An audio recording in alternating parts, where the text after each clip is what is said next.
All right, it's a little sideways because it's kind of hard to hold.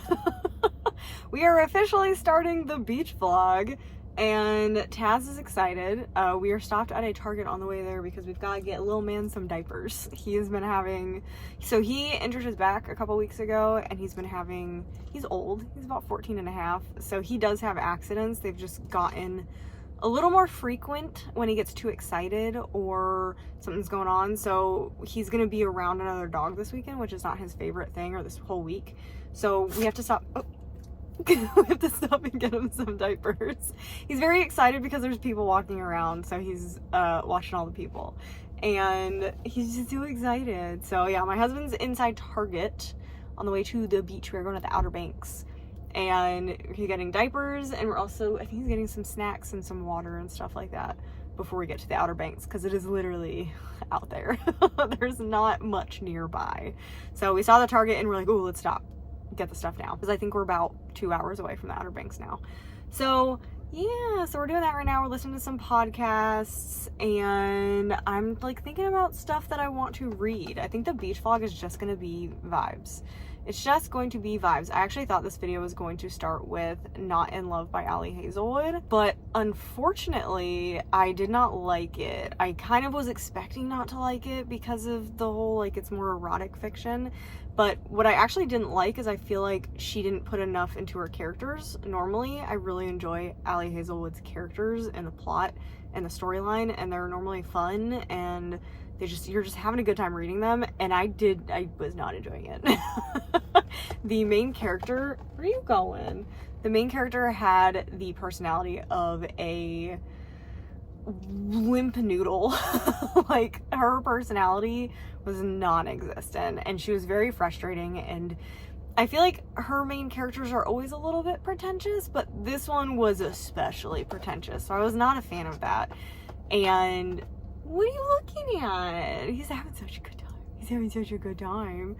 So I didn't want to continue reading it, and then I did read through it, and yeah, the sex scenes were just way too much for me. So it was not my vibe, unfortunately. So I did DNF that, but it's not like I don't have bad things towards that book. It just wasn't for me. So I can see why some people really like it, but for me, it just didn't have what I enjoy from romance books. So I tried it, and unfortunately was a bust. I am so excited for Ali Hazelwood's next book, because I do really enjoy Ali Hazelwood in general. The only other one that I didn't like was Check and Mate. I thought that one was really bad. That one I wanted to DNF, and I just pushed through it, and I shouldn't have done that. But I gave, I think, The Love Hypothesis 5 stars. Bride is my favorite book by her. I loved Bride. It was so good. Amazing, fun characters. And again, that's what I look for when I'm reading romances. So Bride, so good. And then I think I gave the other two 4 stars. So I am caught up. And then Check and Mate was like 2 star. So I am caught up with Ali Hazelwood books. I am caught up. So I'm excited for Deep End to come out, which I know is coming out soon. And yeah, I'm pretty excited about it. So I think we're going to be trying to read some sequels while we're at the beach. I think I'm going to really vibe with some sequels. I actually have one right here that I'm going to try to finish because I've been putting it off. I don't know how much I'll talk about this one, but I'm trying to read Rule of Wolves. I still haven't read it. I still haven't read it because I didn't like where King of Scars went. So I think I still gave King of Scars like a 4.5 because overall I just like the writing style of Leigh Bardugo. So we're gonna try Rule of Wolves, but I've brought like 30 books to the beach because it's a whole week of doing nothing. So I plan to just read. I'm going to veg out and read. I'm excited for the beach and just hanging out, and Taz is actually gonna get to come with us, which I'm so excited. He's never able to come on vacation with us because we stay in a house instead of a hotel. None of the houses ever allow dogs. So the fact that I can bring him is so exciting. So anyway, that's where I'm at, and I will update you when I hopefully read something. What are you mad about? Why are you so mad?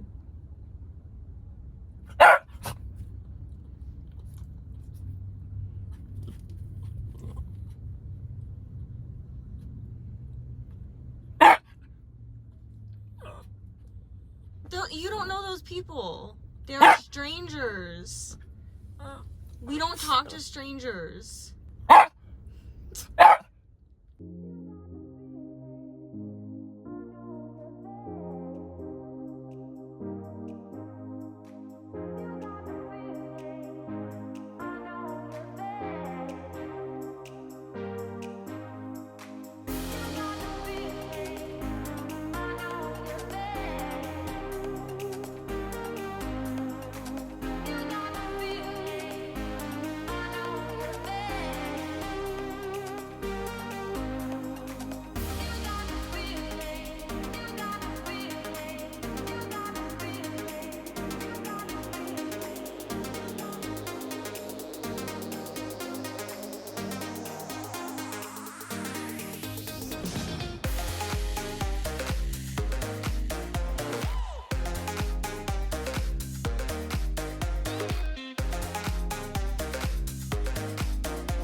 I live inside my own world of make-believe. Kids screaming in the cradles, profanities. I see the world through ice covered in ink and bleach. Cross out the ones who heard my cries and watched me weep. I love everything. Fire spreading all around my room. My world's so bright, it's hard to breathe, but that's alright. Hush.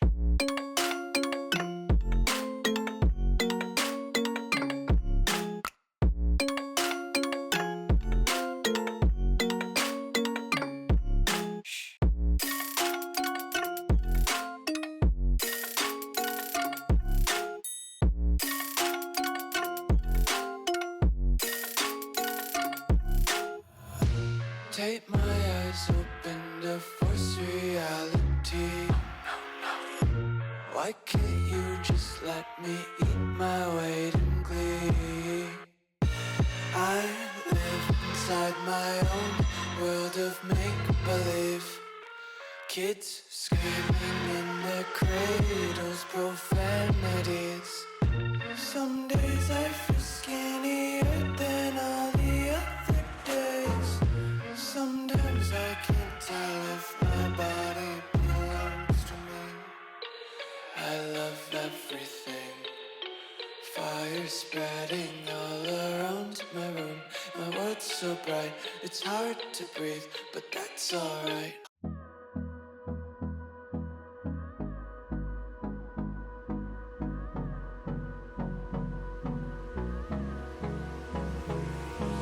Hold me close till I get up. Time is barely on our side. I don't wanna waste what's left. The storms we chase are leading us, and love is all we'll ever trust. Yeah, no, I don't wanna waste what's left.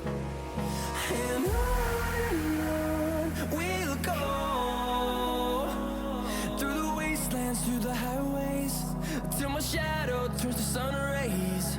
And on we'll go, through the wastelands, through the highways, and on we'll go.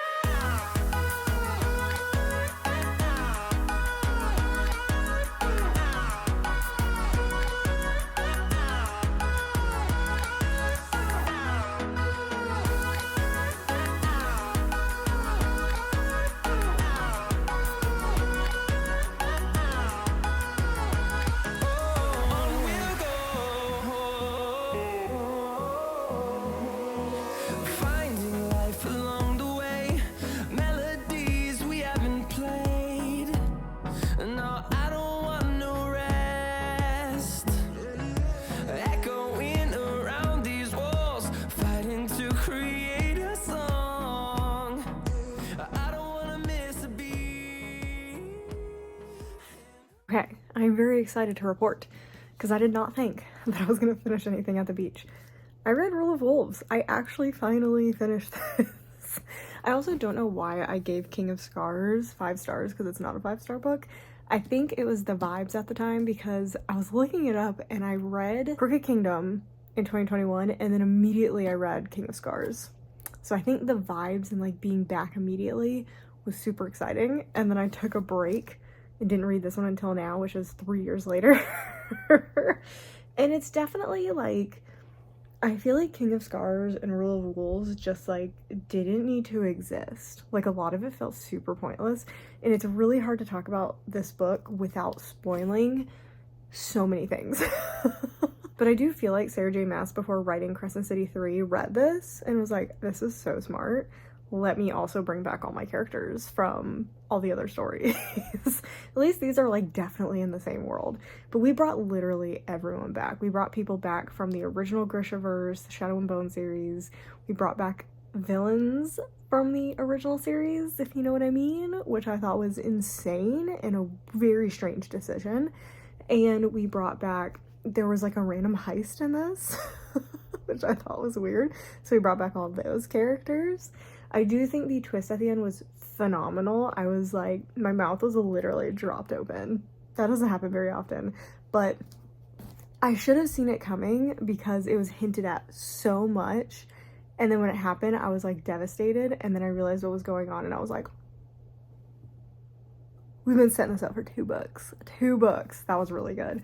And then the end literally is just a setup for a new Six of Crows book, which I find wild because this came out in 2021.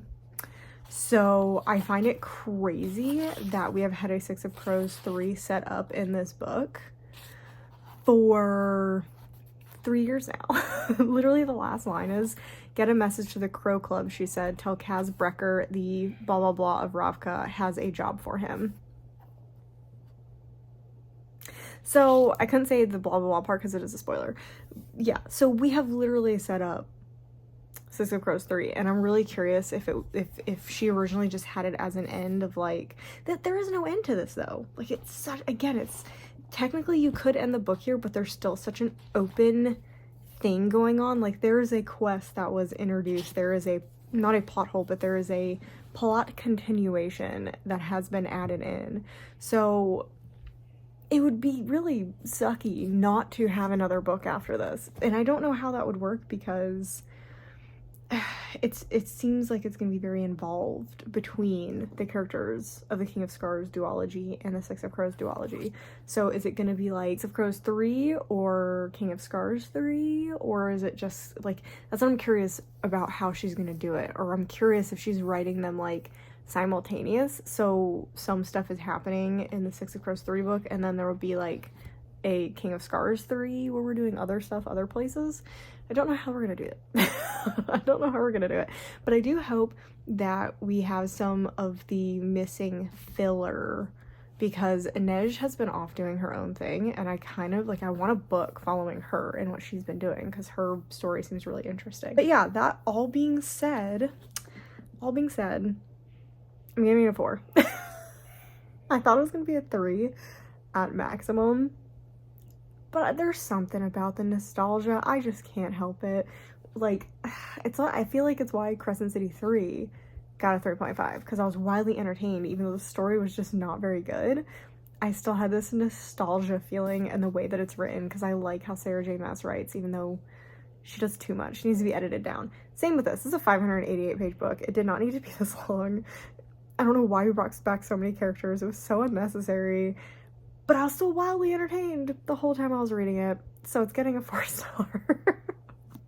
Arguably it's not, but that's what my brain and heart are telling me. Actually, my heart is telling me a 4. My brain is like, would you just read? Like, you've been complaining about this book for 2 days now to your husband. Why are you giving it a 4? Can't help it. Can't help it. So I probably will pick up something else to read. I don't know what, but I'm not going to finish it. It just depends how much I read, because today is the last day of our vacation. It is Friday, and the hurricane is slamming the East Coast. Luckily, where we are on the beach, it is not hitting us. We're in the Outer Banks. It is luckily kind of just staying away from us. And luckily, where we're going home to, it also isn't really hitting. So that is really good. That is the update. I will let you know at the end, because I probably won't update again.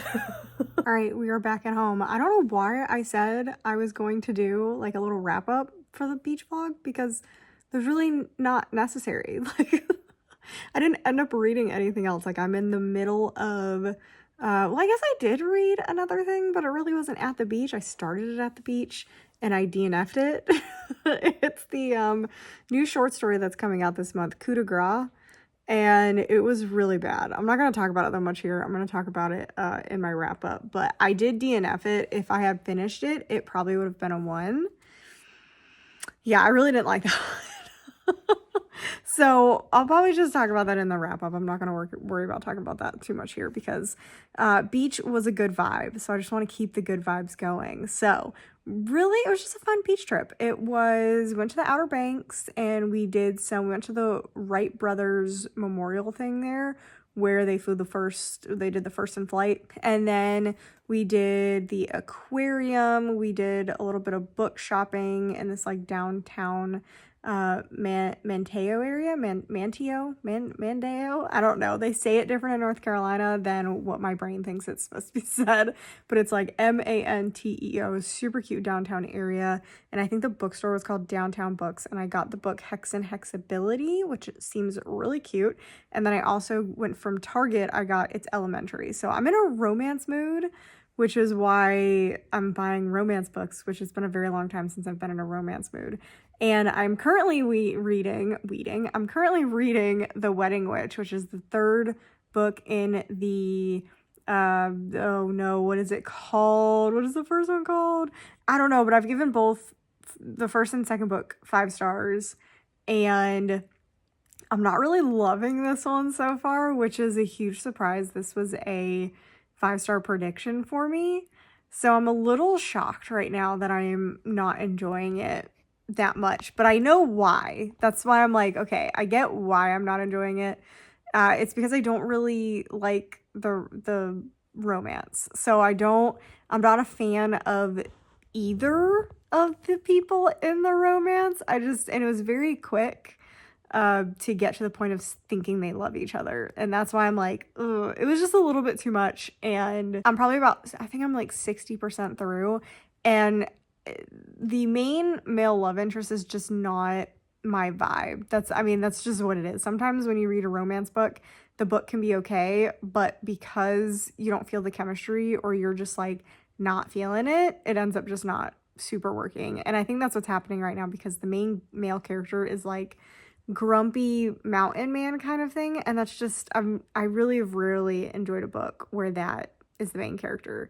So he literally is described as this person who is just like gruff and has a giant beard, and I'm just not vibing. The bad part is, do you know who I'm picturing as the main love interest? And it's probably why I can't take it seriously. Jason Kelsey. When they describe Bowen, for some reason, Jason Kelsey is stuck in my head. And I think that's why I'm like cracking up at parts that aren't supposed to be funny because I'm picturing Jason Kelsey. So I think that hurt the book. And that's my fault for always being on TikTok and loving his TikToks, and I love his wife. So that's just what's gotten stuck in my head, and I think that's one of the major issues that I have with it. And that he already thinks he's in love with her 50% into the book, like obsessed, and they haven't really even spent that much time together. So that's why it's just not working as a whole, which is really sad because, like I said, this was definitely a 5-star prediction, but I should be finishing it today. I was going to do my reading wrap up, but I'm gonna finish the book today. It is the 30th of September, so this is technically going in a reading wrap for September. So I'm probably not doing that until tomorrow. So I am working on our book club pick. I'm so behind on book club. The Adventures of Amina Al-Sarafi is our book club pick for September, and I am just starting it today. So I really gotta work. I got work to do because it's a long book. Anyway, that's kind of the wrap up of the beach trip, even though I didn't even really wrap up the beach trip. But yeah, it was an okay beach trip. Outer Banks is fine. It's not my favorite. It is definitely way out there. When I go on a beach trip, I like to do things. When I go on vacation, I'm one of those people who likes to do things instead of kind of chilling and hanging out. It's probably because I can't keep a job because of chronic pain. When I go, for me, vacation is actually getting to do things instead of sitting around the house like what I do normally and reading. So for me, vacation is going out and doing things, and it felt more like I was still kind of working because I was reading for this vlog. So that was fine. It was fine. I would rather go back to Myrtle Beach. I think both my husband and I enjoyed Myrtle Beach a little bit more, or maybe Virginia Beach. That would be fun. But the Outer Banks was a fun experience. I don't know if I would want to do it again, but we'll see. Yeah, so that is everything for the beach trip. I hope you enjoyed some B-roll for once. I had that in there, so that was fun. We read Rule of Wolves, which was a weirdly fun and kind of stressful time, and now all I want is a Six of Crows 3. I am waiting. I'm ready for that book. So if you guys like the vlog, make sure you like it. If you guys enjoyed it, make sure you hit the subscribe button if you haven't subscribed yet. And make sure you comment down below what you guys did for vacation over the summer and what you guys are reading. And obviously your plans for spooky season coming up, because hopefully from this point on, most of my vlogs, at least in probably October, November, will be more spooky season witchy things. So anyway, I hope you guys enjoyed it, and I'll see you guys in the next video.